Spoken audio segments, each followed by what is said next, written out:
Hey, what's happening? It's Ward Wrestling. Man, we're back. Got a great show for you today. Uh, awesome guy, Jason Weslager with Grappling House Wrestling Club up in the Panhandle, doing big things. If you don't know, he was a wrestler out of Pennsylvania, 115 wins, 2 state medals, seventh and second, NHSCA champion and runner-up, freestyle place winner, member of team Pennsylvania, competed in the Dapper Dan, and wrestled at Mercyhurst University. So, all that being said, Grappling House's own Jason Weslager, welcome, man. What's going on? How are you, Dan? I feel like I see you about every major event nowadays, huh? I'm trying, man. I'm trying. I mean, listen, I had no clue. I, I have been an approved photographer for USA Wrestling. I went through the whole process, right? So I've been out to the last few Fargo tournaments. Yep. So I said, "What the heck? Let me see what happens, right?" And I put credentials in for the U.S. Open and for the Olympic trials, thinking, okay, if I get Olympic trials, obviously that's a no-brainer, right? I'm going to go Heck there. yeah. Um, if not, I'll go to the U.S. Open, which is typically a no-brainer either. However, if you get approved for both of them and you got to make a decision what you want to spend the money on for the trip, I think the one that comes every 4 years is the one I'm going to, right? Sure. So that I got accepted and I got the media credential and boom, I went. No But yeah, kidding. it was I didn't know that. That's awesome. How was that oh, experience? holy moly, I couldn't believe it. I couldn't believe it. It was crazy that I mean I'm kind of it's kind of cool because I don't know if we'll ever see Jordan Burroughs again. Yeah. You know, I don't know if we'll see Taylor again on that stage. I don't know if we'll see Adeline Gray again on that stage. I don't know, Cox you know, officially retired. Cox, Hall. So guys that and girls that who knows if we'll see them again. They were legends, and I got to shoot them. Heck yeah. It doesn't sound proper. I shoot them, but I mean with a camera, everybody. And it's wild too, right? Because you kind of got into the sport around COVID. Is that right? Yeah. So I think COVID was after my son's freshman year, right? So Yeah. we uh, we got into wrestling. He was in middle school and he found wrestling and successfully went 0 and 30 those first 2 years. And said, and I think a lot of people by now know most of the story, but successfully went 0 and 30 and said, "But Dad, I really like this, and I want to keep doing it." And I'm like, Yeah. "You're horrible," and he's like, "I know, but I really like it." So I quit my job and changed my life and did everything and turned it around. So then 10 minutes after that, COVID happens, right? So, but I had seen it change in my son's life, changing our life as a family, right? And Sure. that's when I jumped on during COVID and said, I want to kind of give back and just ask people kind of what it's meant to them. I knew nobody. I knew like 5 people in Yeah. wrestling, but then I just started reaching out to people and then I'd get referred. And then that's how I found everybody else and you and all the people. And then we did, man, over 500 shows then. Crazy. And And then 4 years later, you're in the Olympic trials, shooting the Olympic trials, huh? yeah, so what happened is and I feel like, I'm like, hey, this is pretty cool. I'm on the podcast now. But I'm like, uh, but to tell you, I put out a little blog on my website. But when I was when I was interviewing guys like yourself who wrestled years ago, not yesterday, right? And kids at the senior level or kids that were off in college 4 years ago, they would say, "Man, I wish I had memories. I wish I had photos. I wish people were out there doing that more. We did, social media was here. It wasn't as prevalent, whatever, right?" And Sure. I was like, well, when COVID's not ended, because I guess it's still here, but when the world started to open its door again, right? Sure. Um, I was like, my wife's got an old camera from like when the kids were 2 that we bought. Let me go find it.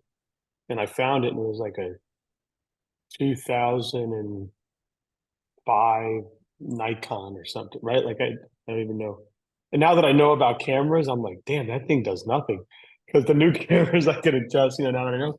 and I blew it off, and I went out to start taking some pictures. I think like one of the first tournaments I went to was the first COVID grappler that was in Hilton Head, and I was taking photos, and I got a lot of asses and elbows because I had no idea what I was doing. And it's not a big secret. I told everybody I wasn't a wrestler. I didn't know wrestling. I now I know this much more. Yeah, You know, you can predict the action better, make sure the right? fit well makes Yeah, sense. I can see what's going on. I understand it. I think even my older son and younger son, if I try to not coach him for lack of better word, but if I say, hey, it used to be where I'd say, hey, why'd you do that? When I'm taking pictures of this guy, he doesn't do that. They'd be like, Dad, you don't know wrestling. Shut up. And I'm like, you're right, I don't. And then as I got further into it, I'm like, my answer would be like, yeah, I don't, but the 487 people I just talked to know it, and I kind of listened, right? Right.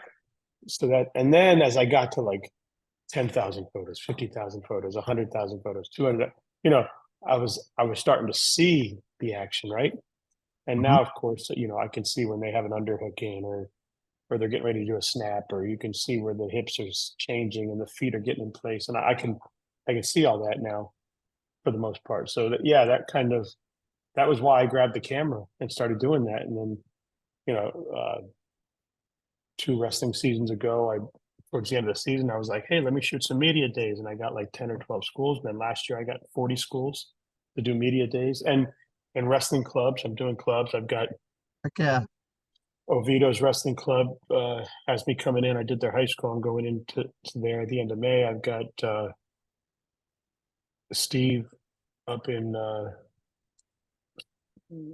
up in Seminole County. He's got me coming in to do his club. So I've been doing clubs too. But Balmaceda had me do his club, and talking to Connor Beebe. So maybe I'll get up to the Grappling House. Maybe have That's me in. it. So I think it's awesome how it's kind of all progressed. And, you and I last spoke around COVID, right?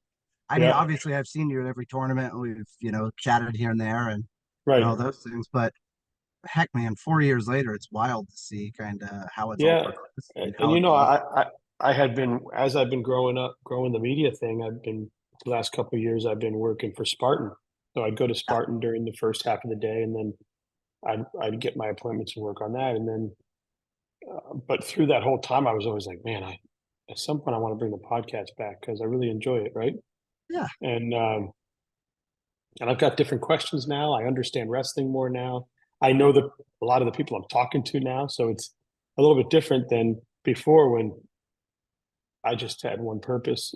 But so yeah, a couple weeks ago, I was like, you know what?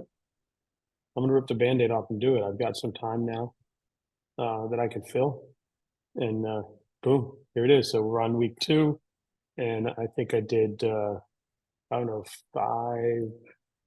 I did nine last week. I did five yesterday, and I've got you today, and I got four tomorrow, and they're starting to fill up. I've got crazy. uh, several weeks of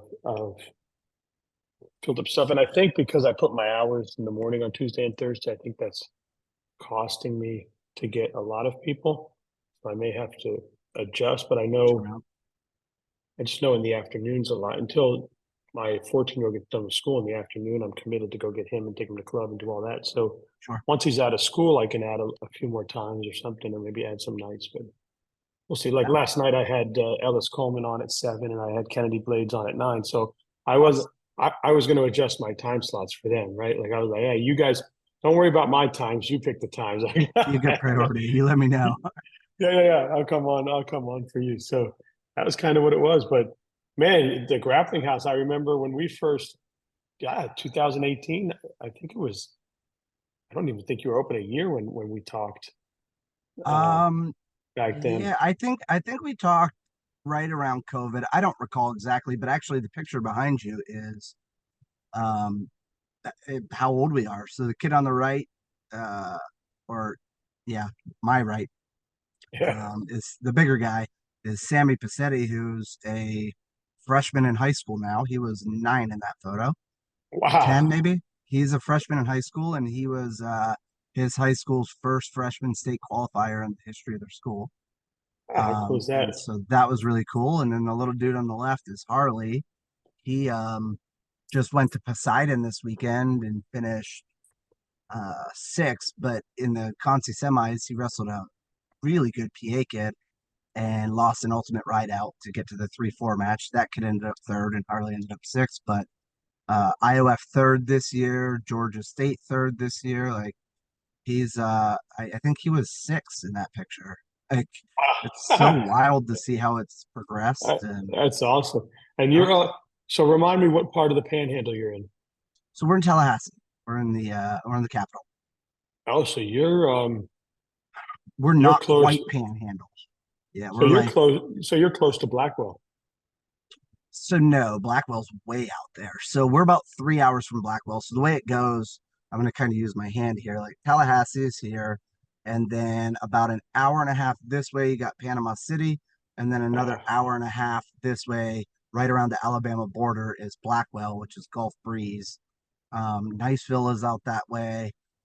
Panama City I, has a ton of I tell you clubs. what, with you and Zach Deaton, Ryan Blackwell, and the guys up in that area, man, you guys are really bringing wrestling up to that location. I mean, I kind of bummed out that Deaton's tournament didn't Didn't work, but quite work.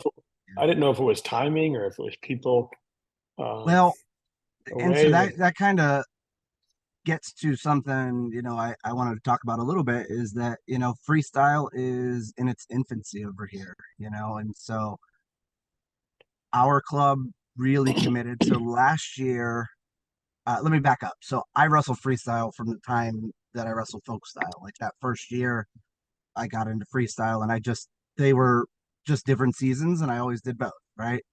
But it's not quite like that here. It's a full folk style area, mainly because previously kids started in ninth grade and it was just really tough to do.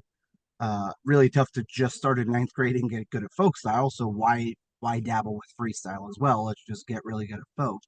And so with that, our club committed last year to we did a little like test run type thing where for about a month and a half leading into Spartan, we really focused on just freestyle.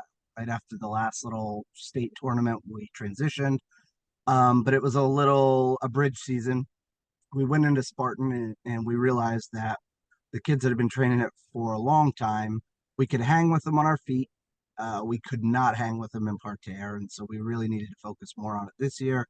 So we got 5 or 6 clubs in this area that have kind of full time transitioned right now over into freestyle and plan to do Spartan, plan to do the duels, plan to do all the things and try to get kids on Fargo teams and stuff. But with that, the tournament at Bay, when you have a very limited number of kids in the area doing freestyle, it's hard to do a freestyle only tournament. So the way we've really got our mat time this year is the Spring Warzone series that our club runs. Throughout the Panhandle, we get different hosts and get do fundraisers for them and their programs. Um, but we did folk style and freestyle. And so if you wanted a folk style match, you pressed your little button on your phone to look for folk style. And if you wanted freestyle, you did free. And so at the youth level, freestyle was mixed. We had some kids trying it out and dabbling with it. As we got into the high school, though, I would say probably about half the matches wrestled were freestyle. So we're getting our feet wet with it in this area. well, I I think think I like that Team Florida started doing these. You know, since the new regime has taken over, they've started to do these little area tournaments, and some of them are just clinics, and some of them are just yeah, rumbles. But I think doing that more, and I think getting up there, Zach Deaton saying, "Hey, I'll do it," yeah, was was the first step in the right direction, right? And then guys like you and Blackwell and everyone else up there, maybe it's something where it can't be stated as a tournament right now. It needs to be stated as a clinic, and you're bringing in some people and maybe and starting to teach it, right? that's it. I think we're in year one of kind of that transition as a region. By about year three, I think they can be standalone tournaments. But to your point with the USA Wrestling and the regime, so this was the first year we did our spring series. We sanctioned it through USA, which truly, AAU is a little bit cheaper. This area is known as an AAU region, so it did hurt numbers a little bit. But that wasn't really the primary concern. The primary concern is getting us as a region ingrained into what USA Wrestling's doing. As our kids, like the kids behind you, start to get up into that high school age, we need them out at Fargo. We need them on the cadet and junior dual teams. We need them going to Father Divine and trying to get these opportunities. And one of the things that Deaton put together in coordination with the whole USA Wrestling board for our series was the night before the first tournament in Niceville, Coach Mason himself came up. For those of you that don't know, that's the Fargo head coach, or the Team Florida Fargo head coach. And he came up and did what was to be a 2-hour clinic, but he just kept rolling with it and it turned into like 3.5 hours. He's the Um, man. yeah, he's a really good dude. So it it was really good for our area to see, all the things that he brings to the table and kind of get an introduction to all that. And then, if we place kids on the Fargo team, they're going to have some recognition with him and kind of, they both know who each other is type thing. But I'll tell you, from my perspective, as someone that wrestled freestyle all the way through everything and then started, coaching it, I guess I've had 5 years off since I've been here. The amount of drills I picked up from him that we do every day, like 4 or 5 drills that he introduced to me that I've never seen before. Like growing up doing freestyle in PA, and I was like, "Shoo, why is that not a thing? Like, why have I never been introduced to that?" And so And I see a lot. he coached your state team a couple times for a little bit up in PA. I did not know that. Yeah, he was up there, uh, part of that state team. He spent some time there before he came back home Oh years ago, wow. years back. But yeah, so he probably picked up some good stuff there. And of course, being around Basil and the people he's been around over here, Heck yeah. uh, but he's a hell of I agree with you. Yeah. Technician wise, you can tell too, he's obsessed. That's I think a mark of a good for coach for a lack of better is, terms. yeah, well, I don't But mean it in a negative way. I no, mean, no, he one of the, is. He's very passionate about it and he yeah, believes in what he's doing and it's good. if you're going to be a good coach, I've learned that you have to think through details that other people ignore, and you have to really find a way to articulate those details in a way that your athletes resonate with them. And he did a remarkable job of that, and I think the kids all got a lot out of that clinic, and so it was nice. But back to that, so they did it for free. It was nice. So anybody that did it got a USA card. Coach Mason, I think he flew up, literally had his own tournament to run on a Sunday, flew up Friday night, ran our event, stayed till Saturday morning, and then flew back, ran his own tournament on a Sunday, just to kind of get our region some exposure with what USA Wrestling's doing. So it worked out really good. Um, but yeah, I'm excited about the growth of freestyle in this area, really just kind of getting ingrained more with what Central and Southern Florida are doing, just because that the competition levels that they get compared to what we get every weekend are different. They're more wrestling culture rich, and so they have a lot more of that kind of iron sharpens iron mentality down there, where there's just so many good kids in a small area that they're all battling each other and the levels raise. We're starting to get that in the Panhandle, and I would argue at the youth level, we're probably pretty similar to where they're at right now. But it's it's really important to me that we kind of get down there as often as possible and get a lot of those matches that we just can't get up I'm great youth. Yeah, and I know talking to Ryan, that big tournament he does every year, the Blackwell Invitational. here. I think he's adjusting the dates this year so that it doesn't interfere with. I think the last year it was the Big Danny Byron. It goes on at the same time, or something else.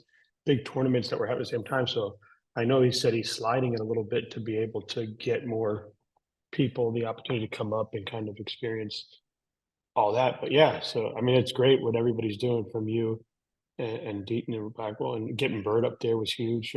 Yeah, very, very. He's been That's really good for. cool. But It's oh, Go on. as far as the freestyle, I hear what you're saying as far as being a kid growing up in Pennsylvania. Because when I talk to a kid or an adult or anybody that's growing up a wrestler in a PA or in Illinois or somewhere like that, right? Uh, it was just part of it. Like if you started wrestling at 5 or 6 or 7 or eighth grade, you wrestled folk during the season. You wrestled folk in Greco during the off. It was just part of it. There Yep. was no options, right? It was kind of like when we were kids and you went from football season to basketball season to soccer season. It was just they say they just that's just how it works, and we all grow up learning all the styles. So yeah, definitely would love to see that as a engraved culture here, right?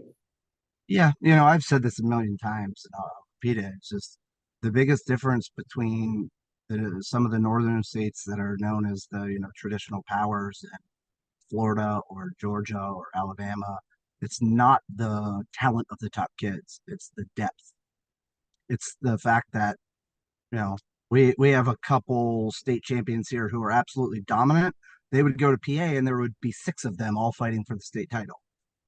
Whereas, they're down here, they're like far ahead above the pack. And up there, they would still be right in the mix, but there would be more competition, which then, you take six kids that are all elite, you put them in a kind of tournament together 4 or 5 different times throughout the season, and those kids are all going to get better. And so you just see those levels kind of go. And, The generational thing, right? Too, I that's true hear too. like yeah, we have. I think we're maybe one generation deep, maybe two, where at PA or in Illinois or Wisconsin or in Iowa or whatever state you want to say is like 20 generation. Like Yeah. great grandpa did it, great grandma did it, grandma did it, grandpa did it. Great, we're all the way down the line. Where right now we're seeing a lot of people's son is now doing it, right? Yes. Mhm. Or maybe an occasional grandson, but we're not seeing the generations after generations where you know where the Yeah. sport would now be crazy. People are just being born into it. I think in those other some of those other pockets or those hotbeds, you're born into wrestling. Like you're born and you're going to wrestle. There is no. That's it. I agree. I mean, it's that whole region up there in Western Pennsylvania is very much like that. And I mean, there's some Yeah. historic schools that they just kind of like breed these 6, 7, 8-year-olds Yeah. like You're going to doing some start stuff that, you're going to start kindergarten at 10. You're going to be a yeah. sixth grader by 15. You're going to be Uh, a well, it's crazy to me too that when you watch some of these younger kids, and I see it in Florida, I see it a ton in Florida, um, doing some stuff that like traditionally we won't even teach a 7-year-old, standing crossroads tilt. And you see like a 7-year-old, like a North Brevard kid, or whoever, it doesn't matter, but you see him hitting some of this stuff, and it's like, oh, we don't wow. even see that taught till high school. And so the talent is certainly here in Florida. It's just depth wise, and I think that it's starting to come around. In the Yeah, Panhandle, when I went to that tournament at the Villages, what was it? Was that AAU states, AU states, IOF states. Yep. IOF states? You the I'm watching these little kids wrestle. You're seeing like, I mean, well trained, duck trained, grappling house, Balmaceda train. You name it. Why I see all of these little people coming up, and yeah, everybody else out there too. I didn't just not say your name because I Naples can't. was another Yeah, big one. because Scorpion. All I'm not gonna yeah, name 70 of them, but you it was like I was watching high school kids wrestle. I mean, they were hitting mhm. slide bys, they were hitting ankle picks, they were snap Yep. singling, they were underhooking, they were. I can't believe I know Chain all those terms. wrestling, doing all the I'm things. like, I can't believe I know all those terms now. but but sometimes I'd rather watch them wrestle. I was at the girls' AAU states at Freedom, and I was like, they're like the big girls are wrestling over there. I'm like, I'm gonna watch the little ones. Yeah, I I prefer. I don't know how to say it. Coaching the young ones is more um, challenging in that when you're coaching a high school kid, you can they're cognizantly aware of what you're trying to tell them, and they can make the connections in their brains. When you're coaching a young one, 7, 8, 9, Yeah. 10, sometimes they are, sometimes they aren't. So you're just yelling stuff and just hurting your own voice for no reason a lot of the times. And in their head, It's they're going, entertaining though. mint chocolate chip afterwards or Yep. vanilla ice cream. What do I want? And you're like, no, underhook, no, Yeah. yeah, hot dogs, I'm ready. But then when they hit it, you guys are like, oh, that was Yeah. cool. Do that one again. Do that one again. Yeah. Yeah. But Yeah. man, So so I know you messaged me about something. I don't want your computer to die before you send that out there. I know you guys are transitioning right now to look for a new room. Um, so oh, go ahead. so I know obviously it sounds like whoever you're dealing with up there is a shithead. So for a lack of terms, kind of reneged on Yeah, I'll agreement, get right? into it. And uh, and that's Yeah, terrible. so But I know you're trying to transition. So yeah, if anybody's listening, he needs a room. yeah, so here's what happened. We were in a multi-sport complex for about 3 seasons, and we had a very, very limited window of practice time. We had 2.5 hours each night. I had two separate groups, my younger kids and then my 7th through 12th graders at the time. So K through 6, 7 through 12. Um, and we got 2 days a week to practice, and then Monday, Wednesday, and then we got Sundays split group, or I'm sorry, a combined group, K through 12. And I wanted to find a way to break down kind of my curriculum and say, let's put the K through twos in one spot, third through sixth graders, 7th through 12th graders, and kind of get a little bit more flexibility. So we found an indoor soccer facility that we're currently at. We signed a lease or a sublease through November, and for a number of reasons that, I won't get into all the details and sour grapes and all the things, but it didn't work out. Scheduling overlaps and, their program growing and different things. They decided they were going to cut our lease 6 months before agreed upon. So we were scheduled to be here till the end of November. We got notified April 1st that that's not a thing anymore and that we have until June 1st to figure it out. Up to this point, we're in year 7 of the club now, 7 or 8 or 6. I don't know. Anyways, to this point, we've sublet. So we've had a number of different facilities where we've gone in, used existing equipment, and just kind of like, paid a fee to use for a certain number of hours. But the long-term goal has always been get our own facility, and sometimes life hands you lemons and you can make lemonade out of it. And in this case, we did. We were able to find our own facility, a 3,000 square foot spot right next to Florida State University. So right in a really nice part of town in a little district called Railroad Square that is literally within a mile of the football stadium.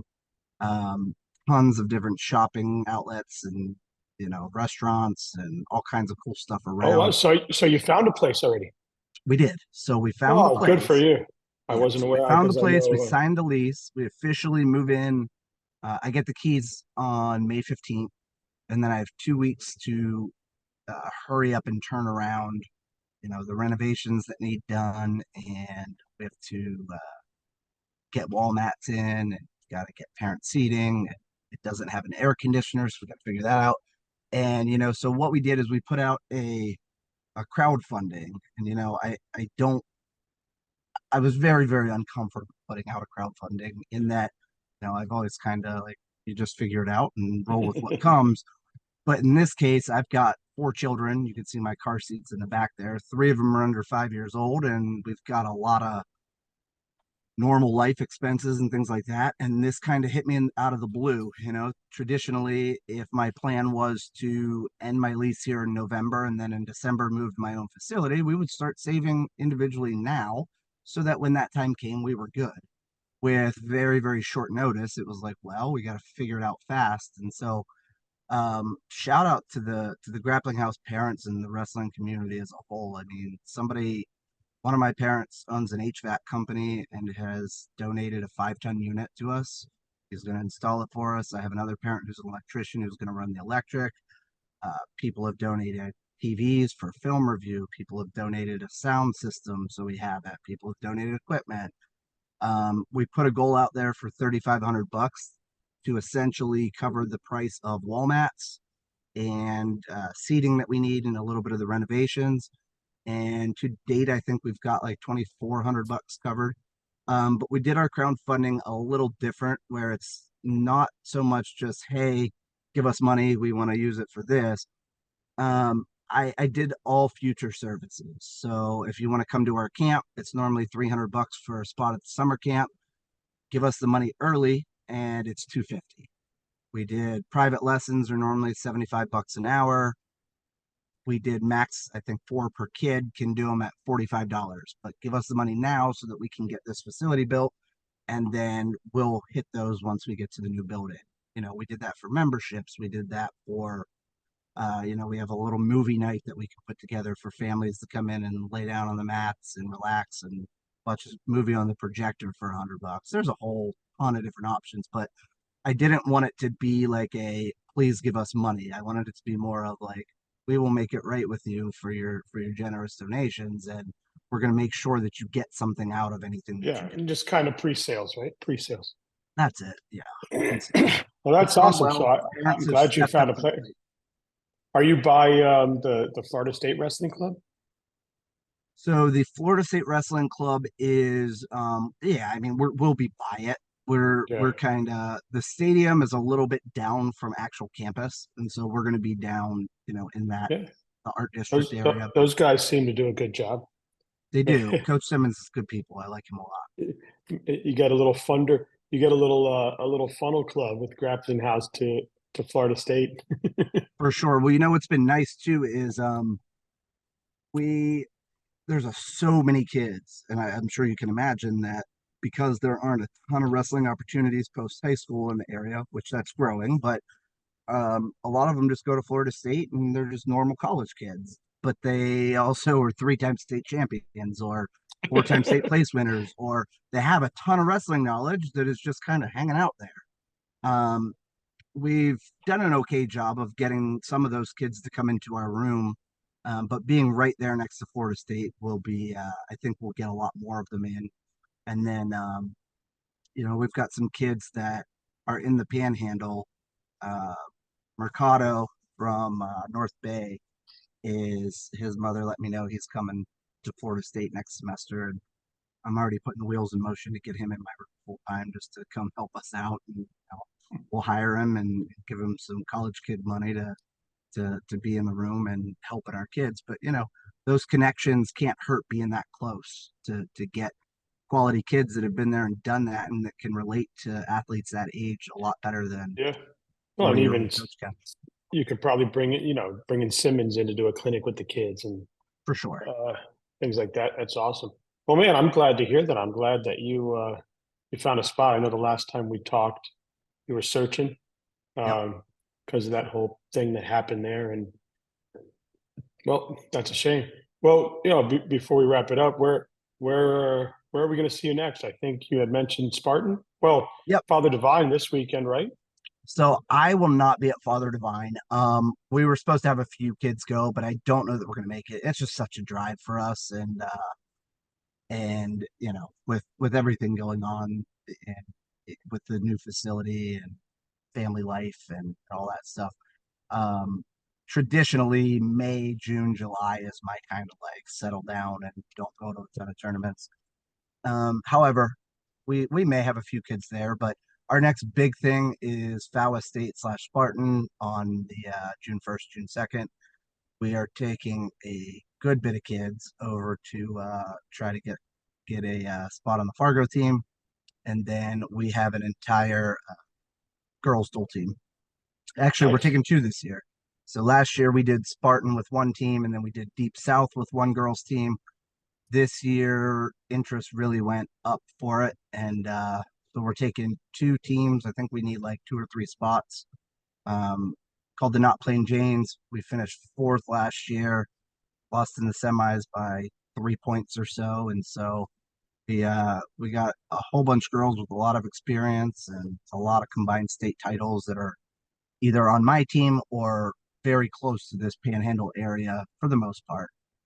We do have a few from outside that, family friends, daughters of family friends, and things like that. But for the most part, it's pretty much an all Panhandle girls dual team called the Not Plain Janes, and we're really excited to get out there and start competing for that, and hopefully shoot some kids, not shoot some kids spots, but secure some spots to Fargo. You got Camden? I'm sorry. You got Camden Elliott? No, Camden is well trained. So I have. No, I was well Oh, trained doing. do I? Is she No, I on the Plain don't. Jane team? I see. No, she's not. I actually don't. I don't recall who we have at her weight class. What who we had was so her rivalry, or not rivalry. I guess she's won the most of the matches. Camden was Yuri Caceres from Lincoln here in Tallahassee, who comes over to Grappling House a bit, and she's same weight class. So Yuri finished third in the state. Camden finished second, and so I wonder if Yuri she's on secures that spot. Yeah, I threw together a girls' team last minute um, with one of the coaches who reached out to me. So we're kind of taping it together. But I don't know. Maybe I'll call Blackwell, see if she's on a team. Well, yeah, she's tough. I'll tell you that. She's a She's real hammer. tough. Yeah. Yep. Yeah. Yeah, that whole team. There's a lot of kids in the Panhandle getting really good that I think are gonna uh, really, really put the area on the map in the next five I years. think you've got some passionate people up there that really love the sport. That's it. Uh, A lot of people with a lot of experience in this area doing clubs now and all the extras. We have tournaments in the off season with 200 I mean, kids. yeah, I mean, you're already growing into a bigger facility. I know talking to Blackwell, he's like, man, we've got to look for a bigger space already. I Yep. know you can see what Deaton's doing in the Panhandle and everybody Niceville's got else. themselves a big spot. Niceville's got a great spot, and the whole North Florida Wrestling Association or whatever they call themselves up there, and seems like it's growing. It's been it's because it seems like we're getting there, right? Like we know South Florida is solid, and then Hmm. the middle of the state now from that I-4 corridor is jamming, right? Yep. And if you go from the Gulf Coast to the East Coast, you'll see that. And now starting to get above Daytona Beach and above St. Augustine and getting up into the Panhandle, you're starting to see that area grow. And yeah, it's all going to come together. Yeah. Yeah. It all starts at the youth, and that was such a big focus for not only myself but a ton of different coaches in this area. Is like, let's make sure that the youth is established, and then they'll filter up into high school. And really, since this area started taking off at the youth level, we're probably 4 or 5 solid years into that, and we're about to introduce a whole generation of uh, wrestling lifers who started at 6 or 7 and are hitting 12 and 13 right now, and are about to hit the high school level. And I think you're going to see a lot of records being broken in the Panhandle as far as school records, and because a lot of schools around here never had kids that had 6 years of experience coming into ninth grade, and Yeah, so you're hearing that. You're hearing that everywhere. Like yeah. even all the way. I talked to Dante Giovanetta, and he says, "I finally have some kids that are going to hit high school. Wait till you see them, right? Or you Mm, talk to anybody. I finally have kids that are going to hit high school. Wait till you yep, see them, right? that's Uh, it. and that's pretty cool. Or sixth grade, some schools. Yeah. But yeah, I think the biggest thing I used to hear about kids transferring into from North Florida into the center part of the state or the southern part of the state is they just couldn't find the drill partners, right? They got to a certain level, Mhm. and then there was just not enough people, whether they were a girl, a boy. But now, as you guys are developing kids, hopefully they don't have to do that now. They've got hammers right there they can go to, and For I sure. think within what a 3 hour square radius of you, I Yeah, think you can go just about anywhere on a weekend and get some good work in. absolutely. And we're kind of in a geographical advantage compared to Blackwell Niceville crew and some of them, in that we are 2.5 hours from Jacksonville, 3 hours from them, hour and a half from Panama City, an hour or so from Suwannee Lake City area, hour and a half or so. So Well, we not to kind of got a mention, lot around should us. not to mention that what do they call the beltway around Atlanta? I mean that Georgia beltway. You're not too far. I mean, you're Yeah, no, we actually have, I think I have about 12 Southern Georgia, maybe even more, kids in my club right now. And so we've definitely picked up a number from like that Thomasville, Cairo area. And we get up there a good bit, Valdosta area as well, and we get up there a good bit to compete and see some of those kids. And again, that's another region that's very much like the Panhandle, that Southern Georgia region, that they uh they got a whole crop of kids that are coming up into the high school with a lot of experience. And traditionally they're probably not the best tip of the state of Georgia. But again, you're going to see, due to all the competition that we've got in this kind of tri-state area here, you're going to see a lot of kids from that Southern Georgia area really stepping into high school ready to go. So yeah. Because I mean, how many hours are you from like Chuck Morris?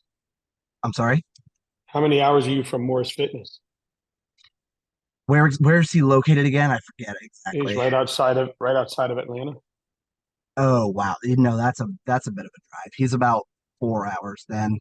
Um, so Tallahassee is literally the Georgia border, and so it goes like Tallahassee, then 15 minutes up the road is Thomasville, and Mm. so that's kind of where we pull from, and then we're like an hour from Valdosta. But yeah, Morris's is a bit up. Atlanta and North, I think, is traditionally known as the more powerhouse in the state of Georgia. Are still That's kind of like our, close enough to get to some weekend events and stuff. I mean, 4 hours is yeah, not it's not terrible, bad. right? Like it's No, seven not for terrible. me, so I don't jump in a car for a weekend event. Yeah, But that's for cool. sure. Well, man, this was awesome, man. We uh better get Wrap it off up. before you go dead. Yeah, the laptop's on the last fumes right now. I Gotta get mean, her well, charged. hit me up anytime, man. I appreciate you coming on. I appreciate you, Dan. Have a good one. We'll see you up June 1st over in Kissimmee.